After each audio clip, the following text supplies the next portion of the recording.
like to read to you a piece from a letter here this evening. It's dated February 6, 1974, and it's written to the U.S. government. The author of the letter writes this: I am sending $10 for blankets I stole while in World War II.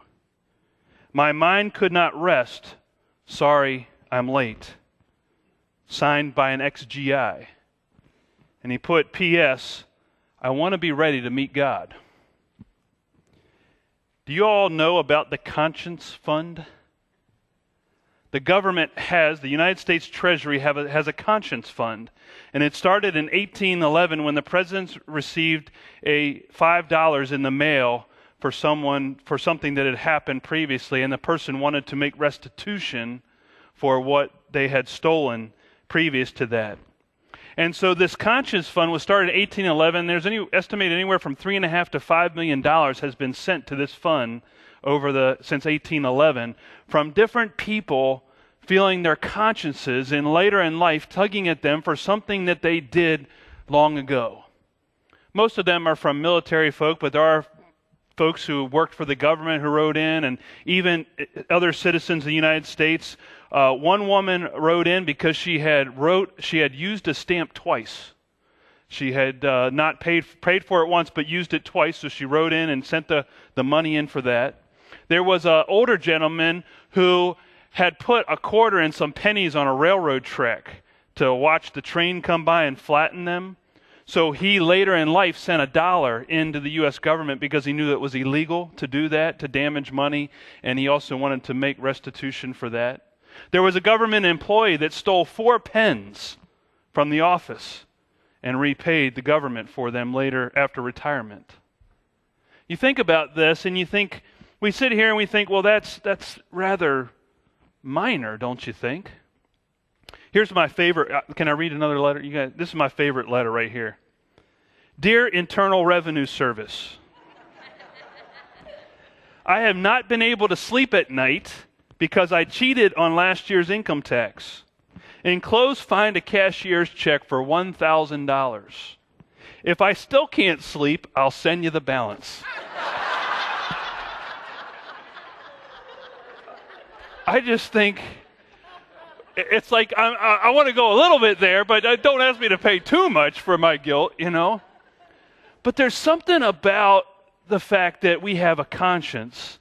There's something about this idea that we carry around life's failures with us. We carry around guilt with us. We carry around second mistakes. We carry around our failures. And this is something that's a part of us. Now, I kind of wonder about this Conscience Fund because one thing is I wonder if people today really do that. I think they still do, but I wonder if it's gotten less. There are some years where one year they took in 1950, they took in $350,000 after World War II for people that felt that they wanted to make restitution for the things that they had done in wartime. And I think about that, and I think about if that would still hold true today. I think today we've kind of got to the point where, what's the big deal? It's just a little thing. It's just what's a pen from the office? What's this or that? And we tend to rationalize and justify more, maybe less, I don't know, I'm guessing. And here we carry around this guilt and this shame with us our whole life. And it builds up over time, doesn't it? You start out when you're young, you've only done a few things. But the older you get, the more things that you can think of and the more that it comes to us. And here we find Jesus, towards the end of his ministry, towards the end of his life, spending his time with disciples who weren't perfect. And one of the last acts that he shared with these disciples was this act of washing their feet. And washing feet in biblical times was a daily occurrence. It was really an act of a servant's service, and it was an act of servanthood. It was actually the act of a slave of washing feet. And it happened every day in the Roman world. It was an act of hospitality, yet the Jewish slaves would often pass this duty off to the Gentile slaves because they felt they were too good for it. And so whoever was the lowest slave in the household, that was usually the one that got to wash the feet. And here we have Jesus washing the disciples' feet. This was also an act of selfless love. Oftentimes we don't hear that part about it. But what Jesus is doing is he is expressing a tremendous amount of love. Because it was actually, if you go into some of the rabbinical schools and you look at that, there was a time when a wife came to her rabbi husband and wanted to wash his feet. And he refused. Because he said, "You're my wife, you're not my servant."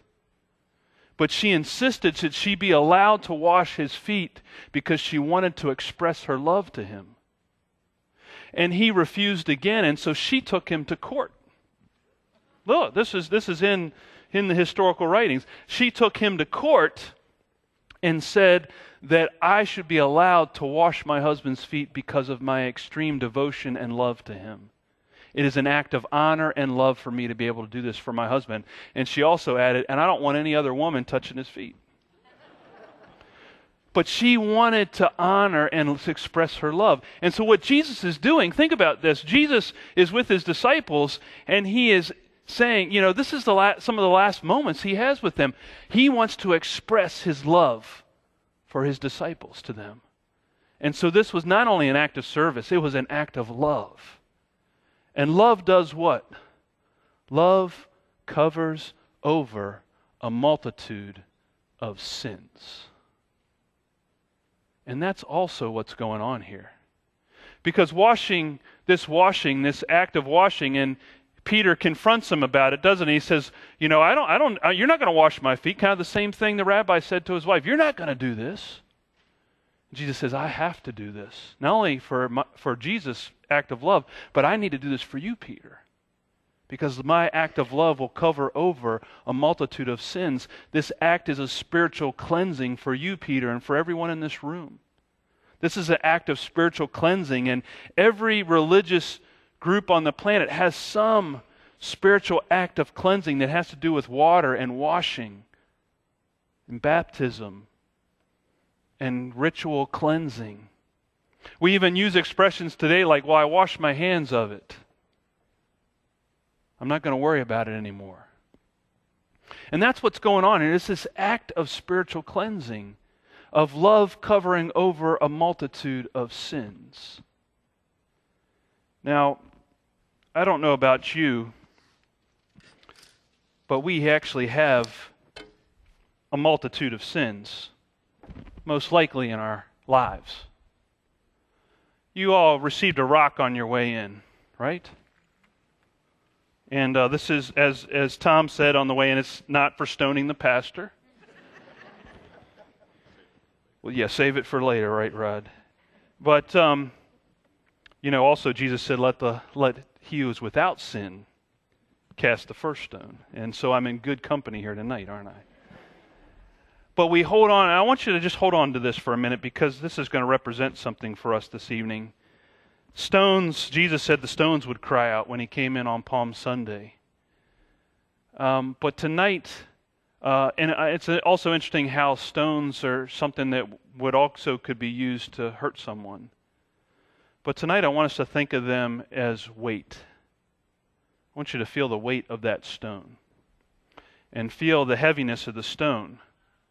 And this is just one stone that we have here in our hands. So hold on to that. I need just a real quick volunteer. Anybody who's strong? I need somebody strong. Sorry, Karen. I know you're... Come here, David. I'm putting you on the spot, aren't I? Now, hold on to that for a second. Now, how long do you think you could carry that around? Not very long. Not very long, because it's heavy, right? It is indeed. It's a lot of weight. And so you're about to find out what's in there. But it's a lot of weight, and I think sometimes that's what sin is like. Sin is like this weight in our life. The guilt, the shame of it weighs us down, the failures, the mistakes that we make, and that's a lot of weight to carry around, isn't it? So we do that a lot of times. We carry this stuff around. If we don't ever Now, I could lighten the bag by getting stuff out of it, couldn't I, if I got rid of some of this stuff? So I've got some things here that what I call the 7 deadly sins of suburbanites. And the first one is pride. I think that really pride is the root of all sin. Because pride is that part of us that says, I'm going to do it my way, God. I'm not going to do it your way. I want to do things the way I want to do them. I'm going to do what I desire and what I want, and so it's about me. And it says that famous song, I did it my way. That's the root of pride. That's saying, I'm not going to listen to you, God. I'm not going to listen to others. I'm going to do what I want to do. And really, all sin is connected to the sin of pride, because it is our own self-centeredness that all the other pride stem from. The other piece here that weighs us down, I think, is addictions. I think we get addicted to all kinds of things. We get addicted to entertainment. We get addicted to drinking. We get addicted to smoking. We get addicted to eating, or we get addicted to not eating. We get addicted to work. We get addicted to caffeine. There are all kinds of things that we consume. It's those things in our lives that we just can't seem to really let go of, that really kind of get a hold on us. And that somehow we believe that they're going to help us feel better. And that we're going to somehow, they're going to make us feel better in such a way so that I don't have to really acknowledge what's going on in my life. And so drugs become an addiction. Prescription drugs or illegal drugs. But these things can become addictions in our lives, and they can destroy us. And they're just another example. I think along with that, another thing that comes into us is anger. And really, addictions are tied into anger, and our pride is tied into anger. And a lot of our anger is about not getting our way or not being in control. I'm not talking about the kind of anger that's justice-oriented. I'm talking about the kind of anger that says, I'm going to get back at you. I'm going to get even with you. I'm going to hurt you. Or the anger that is just that I'm angry with life, or I'm angry with God. And that often leads me to places of addiction, and really my anger is really centered in my pride, isn't it? Because it's about me. And so anger becomes another thing that weighs me down in life. And another thing is lust. Lust becomes a sin, and we all know about lust, and we hear about lust, and sometimes it's the lust of the flesh, and I don't need to go into all the statistics about pornography today and internet pornography and all the ways that people get addicted to that as an addiction as well as lust. But it's also the lust for things, the things that we want all the time, the things that we have to have, the things that we pursue, that we lust after. And those are other things that then we don't feel that great about it, or we feel guilty about it, or we feel shamed that we spent that much money, or we feel shamed that we kept going to that addiction. And then the part of that is the weight of deceit. Because deceit is the way we fool ourselves. And the way that we lie to ourselves about all these other stuff. And we rationalize it, and we justify it, and we say, oh, I'm not that bad, or I don't really have to deal with that. Or I don't have to acknowledge that. Everybody else is doing it. Or I'm not as bad as that person over there. I don't do what they do. And so we begin to deceive ourselves, or we deceive others about our sin, and we hide it. We can't be ourselves, can we? Because we're too busy hiding. And then there's, I think, big for us as Americans is selfish ambition. Because we strive so hard to succeed. And there's nothing wrong with accomplishment and achievement, except when it's for my own glory, when it's for my own spotlight, for the spotlight to be shown on me, when I pursue success and achievement and ambition to puff myself up, to make myself look better than others, to glorify myself rather than glorify God, then it's becoming selfish ambition. And that's another thing that can weigh us down and get in our way and get in the way of our lives. And then another one that you might not think is sin, and maybe not clearly defined as sin, but the other one I think that weighs us down is worry. We do a lot of worrying because we're so afraid. We're fearful. And worry is the absence of faith. And absence of faith is absence of God. And these are the things that weigh us down and get in the way of our relationship with God. And we worry and we fear, and we worry if we'll have enough money, and we worry about the kids, and we worry about our homes, and we worry about our jobs, and we worry about being cared for or taken care of, or how this person is doing. And we worry and we're fearful. And so, if you had to carry around all these rocks with you every day, that'd be a pretty tremendous burden, wouldn't it? Just like David said, it would have been hard to carry that around. It's hard to carry all this stuff around, our mistakes, our flaws, but the real weight of all this is the guilt, the shame that goes along with it. That's the thing that weighs us down the most. So I want you to look at this rock, because it just is, for you tonight, symbolic of one of these rocks, or maybe one I haven't even put up here. But what is it in your life tonight that's weighing you down? What is it that's getting in the way of your relationship with God?